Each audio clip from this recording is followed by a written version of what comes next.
durante a defesa, né, dos sujeitos, dos petistas que saquearam o país. Não, eu não fiz isso para enriquecer pessoalmente. Mentira, muitos fizeram para enriquecer pessoalmente. Mas o ponto é, eu fiz isso para defender o partido, eu fiz isso para defender a revolução, então eu não posso ser questionado. Em paralelo, Felix Wilhl, um alemão que também estava preocupado com os rumos da Revolução Russa, decide criar uma série de congressos, reunindo pensadores marxistas para acelerar o processo de revolução. Entre eles estava Karl Korsch, um teórico contemporâneo de Gramsci que apresenta a tese de que o Estado é sim estruturado pela economia, mas essa economia tem como base uma outra estrutura invisível, a cultura estabelecedora dos valores que são passados de geração em geração. Entusiasmado com as apresentações de Korsch, Felix fundou o Instituto de Pesquisas Sociológicas de Frankfurt, instituto que ao longo dos anos seria apelidado de Escola de Frankfurt. O sucessor de Felix na Escola de Frankfurt foi um sujeito chamado Max Horkheimer, e assim como Gramsci acreditava em uma nova hegemonia cultural e na destruição da estrutura dos valores que se perpetuavam por meio da autoridade da igreja, da família e da escola. Segundo a Escola de Frankfurt, os pais ensinam aos filhos o que é certo e errado por meio do castigo e educam através do exemplo da família. A igreja estabelece os dogmas morais que condicionam a ação do homem e a escola condiciona o comportamento por meio do ensino. Para a Escola de Frankfurt, se tratava de um ciclo vicioso que deveria ser atacado e destruído. Uma vez que as instituições entrassem em crise, o Estado cada vez mais assumiria as responsabilidades do ensino dos valores para as novas gerações, tendo a oportunidade de estabelecer a hegemonia cultural comunista. Dando continuidade ao movimento, Horkheimer, Theodor Adorno e Jürgen Habermas, junto com outros pensadores, vão fundar a teoria crítica. A teoria crítica busca a síntese entre o pensamento de Marx e das ideias de Freud, o fundador da psicanálise. A ideia na prática era simples. Se criticarmos tudo o que existe, o processo de dialética histórica trazida por Hegel será acelerado e, consequentemente, a utopia comunista irá chegar mais rápido. Passa a ser prática comum das instituições de produção teórica adotar a crítica sobre todos os aspectos da sociedade até a sua exaustão, para então derrubá-los. A Escola de Frankfurt cunhou o termo indústria cultural.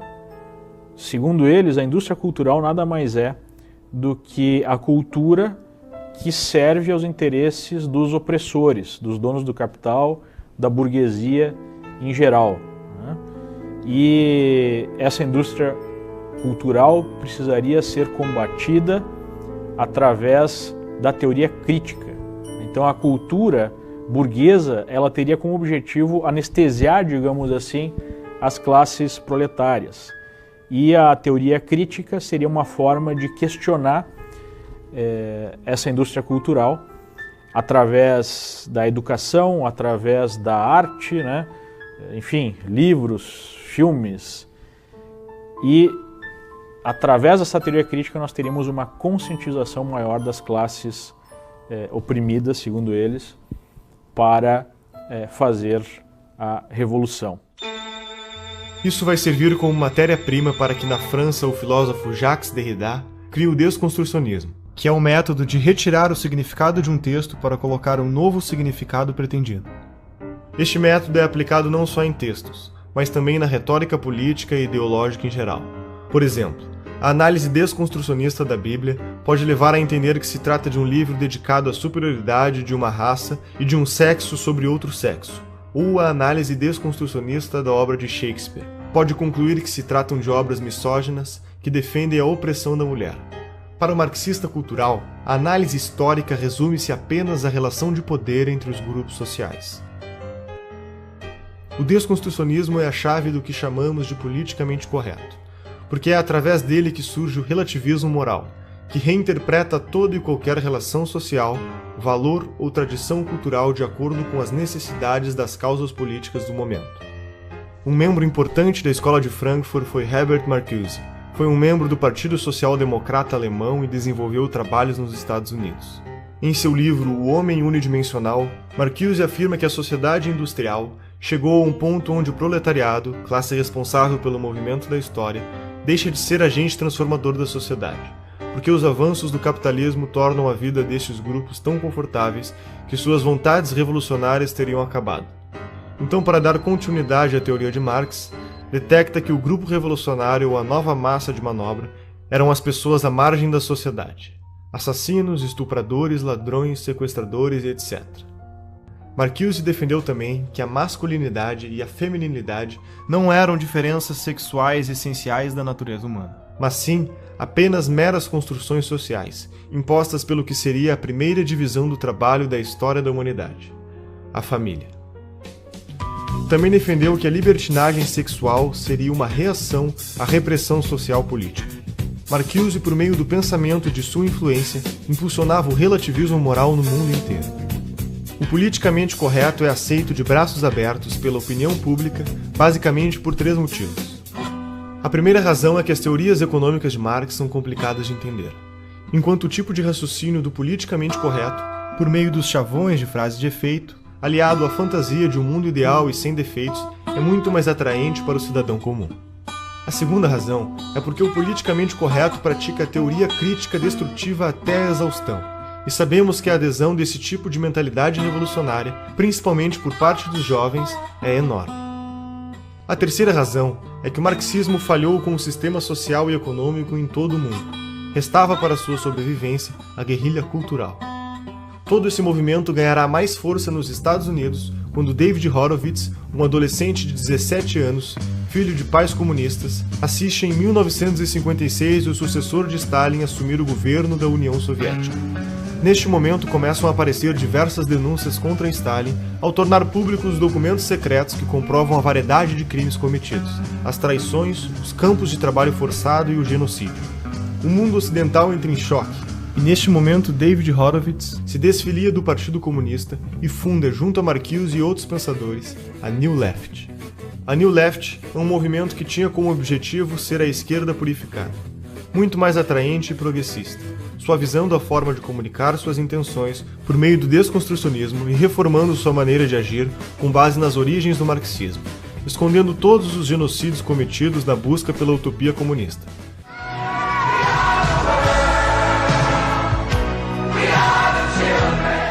Começava um novo processo de reciclagem da comunicação comunista, abraçando a contracultura dos anos 60, o movimento hippie, a libertação das drogas, a libertinagem sexual e o aborto, trabalhando com slogans simples e publicitários, como "Faça amor, não faça guerra". Em 1970, Horowitz é apresentado para o líder do movimento Panteras Negras, Huey Newton, quando começa a arrecadar recursos financeiros para este movimento.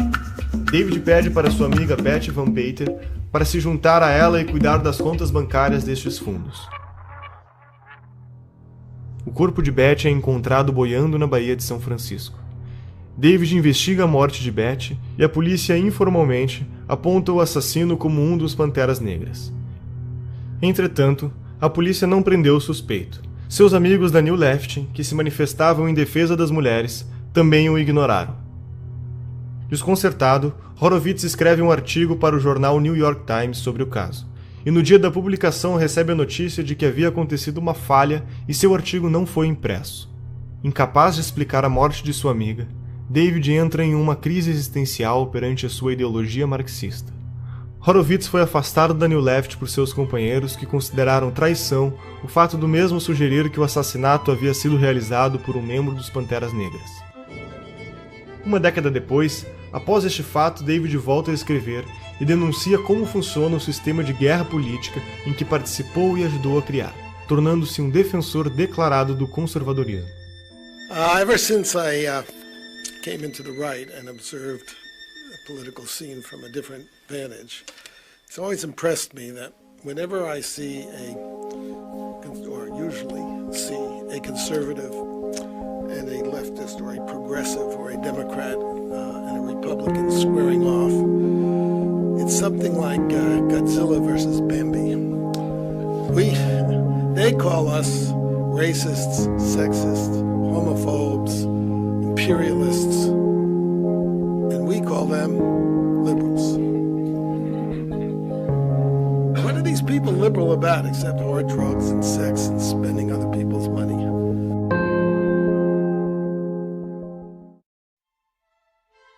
Em meados dos anos 80, Saul Alinsky pega os princípios da guerra política escritos por Horowitz e faz uma série de sofisticações metodológicas na estratégia comunista. Na década de 30, Alinsky foi apresentado para Al Capone durante a Lei Seca. Este se aproxima de Frank Nietzsche, que ensina para o Alinsky como funciona a máfia, aprendendo a importância vital de ser discreto e agir nos bastidores. Como consequência, Saul entende que para destruir o sistema é preciso agir silenciosamente, gradativamente e por dentro do próprio sistema. I'm saying that people do not get power except when they take it, or when they're strong enough so that the other side gives it up. Em seu livro Regras para Radicais, faz uma dedicatória para Lúcifer, lhe dando crédito como o primeiro revolucionário da história. As 3 premissas básicas de sua teoria são: a primeira regra é a desinformação. Na estratégia política, não se pode contar ao povo os objetivos finais, pois esses podem se assustar e não apoiar a causa. É preciso que se conte apenas o necessário para ser ajudado. A segunda regra é o niilismo político. Tudo vale para que aconteça a revolução. Não existem valores nem regras, e a corrupção faz parte do objetivo. Roubar para o partido é a obrigação número 1 do comunista, eles nunca vão esquecer isso aí. Todos os partidos comunistas do mundo viveram do roubo, da chantagem, da corrupção. Todos. Como é que Stalin subiu na hierarquia do partido? Assaltando o trem. A terceira regra fundamental é a destruição do oponente. Em um debate, não devemos vencer o argumento do oponente, e sim aniquilá-lo da vida pública. Alinsky defende a ideia de organização das massas como o fundamento metodológico da revolução. Segundo sua proposta, a mudança vem do poder, e o poder vem da organização. Para agir, as pessoas precisam se juntar. Uma igreja junta pessoas pelo interesse comum na fé, uma empresa pelo interesse comum econômico. E por isso, Saul Alinsky acreditava que fundar organizações para acelerar a revolução era brecha no capitalismo, por jogar na mesma lógica da descentralização dos interesses em comum. Durante sua vida, honrou seu posicionamento ideológico ao fundar 44 ONGs. Muitas delas formaram outros formadores de ONGs, e assim o número foi se multiplicando intensamente. Essas organizações reuniram problemas. Entretanto, Alinsky dizia: o problema nunca era o problema era sempre a revolução. Quanto mais seccionadas forem as ONGs, melhor será, pois ninguém irá se opor a causas tão específicas e que querem a melhoria da sociedade.